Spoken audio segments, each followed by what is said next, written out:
कहानी की शुरुआत में हमें वेस्ट इंजीनियर का एक जंगल दिखाया जाता है जहाँ पे इस समय दो कपल माउंटेन क्लाइंबिंग कर रहे होते हैं। अब उन दोनों कपल में से वो आदमी पहले पहुंच जाता है और वो दूर एक नदी को देखता है और फिर वो अपनी वाइफ को भी जल्दी आने के लिए कहता है। उसकी वाइफ भी अब तेजी से ऊपर की तरफ आने लगती है, लेकिन जल्दबाजी के दौरान वो थोड़ा सा फिसल जाती है और गिरती है, लेकिन सेफ्टी रोप्स की वजह से वो बच जाती है। अब वो खुद को संभालते हुए एक बार फिर से ऊपर की तरफ बढ़ने लगती है। अब वो अपने हस्बैंड को रस्सी खींचने के लिए कहती है, लेकिन उसके हस्बैंड की तरफ से कोई जवाब नहीं आता और तभी उसके चेहरे पे खून की बूंद गिरती है। अब वो जैसे ही ऊपर देखती है तो कोई उसके हस्बैंड को नीचे की तरफ फेंक देता है। इससे पहले वो कुछ सोच पाती, कोई उसे बहुत तेजी से खींचने लगता है, लेकिन अब वो रस्सी को जल्दी से काटती और खुद को संभालती है, लेकिन इस हड़बड़ी के चक्कर में वो गिर जाती है। अब जहाँ पे उसकी नजर अपने पति की लाश पे पड़ती है, जिसे देख के वो रोने लगती है। अब वो जब अपनी नजर ऊपर करती है तो वो देखती है कि पहाड़ों से अजीब सी आवाज आ रही है। अपनी जान बचाने के लिए वो अपनी कार की तरफ भागती है, लेकिन तभी उसका पैर एक नुकीली तार में पड़ जाता है और वो गिर जाती है। अब वही किलर उसे पीछे से खींच के अपने साथ ले जाता है और अगले सीन में हमें काफी सारे न्यूज आर्टिकल दिखाए जाते हैं जहाँ पे इन जंगलों में लापता हुए इंसानों के बारे में काफी खबरें दे रखी थी। अब अगले सीन में हम देखते हैं कि यहाँ इन जंगलों से फिर से एक कार जा रही है जिसमें कैरिस नाम का एक आदमी बैठा होता है जो कि अपने इंटरव्यू के लिए दूसरे शहर में जा रहा होता है। सफर के दौरान वो एक ट्रैफिक जाम में फंस जाता है। अब ट्रैफिक में फंसे उसे काफी समय हो जाता है, जिस वजह से वो अपनी कार से उतरता है और अगले ट्रक के एक आदमी से पूछता है कि ट्रैफिक जाम किस वजह से लगा हुआ है, जिसपे वो ट्रक ड्राइवर से बताता है कि कुछ मील आगे एक केमिकल ट्रक पलट गया है जिसकी वजह से ट्रैफिक जाम अब काफी देर तक बना ही रहेगा। अब ट्रैफिक में खुद को फंसा हुआ पाके वो अपनी कार को मोड़ लेता है और वहां से चला जाता है। अब वो अपने लेट होने की खबर कंपनी को बता रहा होता है, लेकिन पहाड़ी इलाका होने के कारण बीच में उसका फोन डिस्कनेक्ट हो जाता है। अब फोन की तलाश करते हुए उसकी नजर एक गैस स्टेशन के बोर्ड पे पड़ती है। अब वो अपनी कार को भी उसी डायरेक्शन में मोड़ लेता है, लेकिन वो नोटिस करता है कि रास्ते में काफी सारी लावारिस कार पड़ी हुई हैं। अब थोड़ी ही देर में वो गैस स्टेशन पे पहुंच जाता है। अब उसकी नजर इस गैस स्टेशन के मालिक पे पड़ती है जो दिखने में काफी अजीब था। अब यहाँ पे आते ही वो कंपनी को कॉल करने का ट्राई करता है, लेकिन वो देखता है कि फोन तो डेड पड़ा है। तो वो उस आदमी से शहर पहुंचने के दूसरे रास्ते के बारे में पूछता है, लेकिन वो अजीब आदमी उसकी बातों को इग्नोर कर देता है और फिर उसकी नजर एक मैप पे जाती है और मैप पे उसे एक रास्ता दिख भी जाता है। अब वो इसके बारे में उस आदमी से पूछता है, जिस पर वो अजीब आदमी उस रास्ते पे जाने के लिए सलाह दे देता है। अब वो अपनी कार में बैठ के उस रास्ते की तरफ चल पड़ता है। अब ये रास्ता एकदम कच्चा था और कुछ दूर चलने पे उसे एक मरा हुआ हिरन दिखाई देता है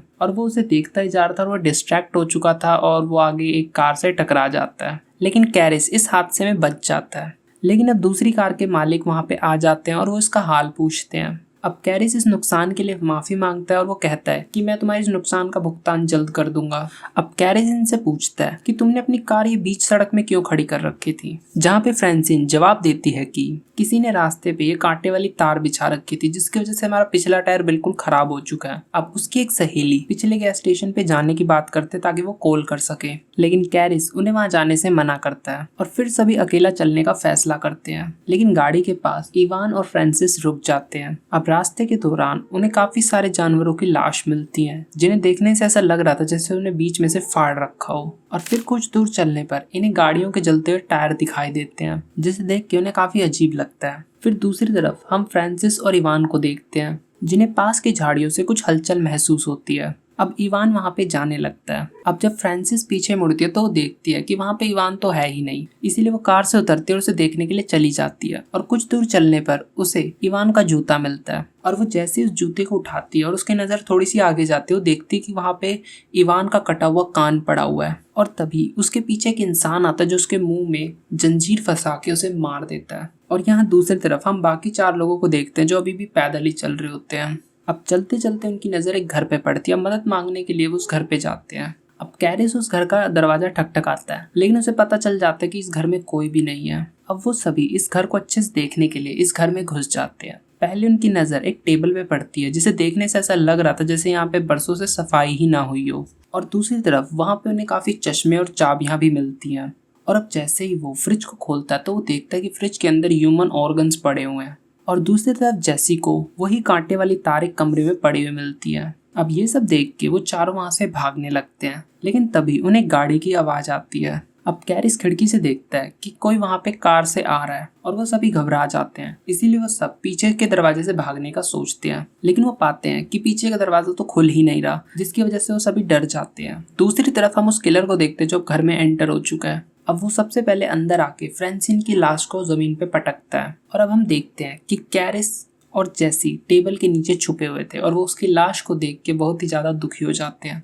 और इस नेक्स्ट सीन में हम पहली बार उन तीनों किलर्स को साथ में देखते हैं जो ये सब कर रहे थे, जो भी फ्रेंसिन की लाश को टेबल पे रख के काट रहे होते हैं। अब कुछ देर बाद वो किलर उस लाश को खाने के बाद गहरी नींद में सो जाते हैं। अब मौका देख के सभी दबे पांव यहाँ से निकलने की कोशिश करते हैं कि इसी बीच एक किलर की आंख खुल जाती है और वो उन्हें भागते हुए देख लेता है, जिसे देख के सभी तेजी से भागने लगते हैं।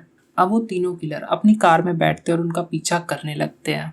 अब कैरिस इनकी गाड़ियां चुराने का प्लान करता है। वो दूर से चिल्लाता है और उनका ध्यान अपनी तरफ बटाता है, लेकिन उनमें से एक किलर शॉटगन से उसके पैरों में शूट कर देता है। अब ये देख के बाकी तीनों डर जाते हैं। अब स्कॉट ये सब देख के जंगल की तरफ भागने लगता है और उनका ध्यान बटाता है, लेकिन तभी एक तीर आता है और उसके सीने के आर पार हो जाता है। अब मौके का फायदा उठाते हुए बाकी तीनों उनके ट्रक को चोरी कर लेते हैं और वहां से भागने लगते हैं। जहाँ पे कुछ दूर जाने पर इनका ट्रक कीचड़ में फंस जाता है और उन्हें वो ट्रक वहीं पे छोड़ना पड़ता है। अब इन्हें चलते चलते काफी समय हो जाता है और दूसरी तरफ वो किलर्स भी उन्हें ढूंढ रहे थे। और यहाँ पे ये तीनों काफी थक जाते हैं और एक जगह बैठ जाते हैं। और कार्ली तभी ऊपर देखते हैं और वो कहती है कि वो देखो वहाँ पे एक वॉच टावर है। अब वो तीनों उस वॉच टावर के ऊपर चढ़ने लगते हैं, लेकिन वो देखते हैं कि यहाँ पे तो कोई भी नहीं है। लेकिन वहाँ पे उन्हें एक फर्स्ट एड बॉक्स मिलता है, जिससे अब वो लड़की कैरिस की मरहम पट्टी करने लगती है। और वहाँ पे थोड़ा ढूंढने पर उन्हें एक रेडियो भी मिल जाता है। कार्ली उस रेडियो को चलाने की कोशिश करती है, लेकिन वो रेडियो काम ही नहीं कर रहा था।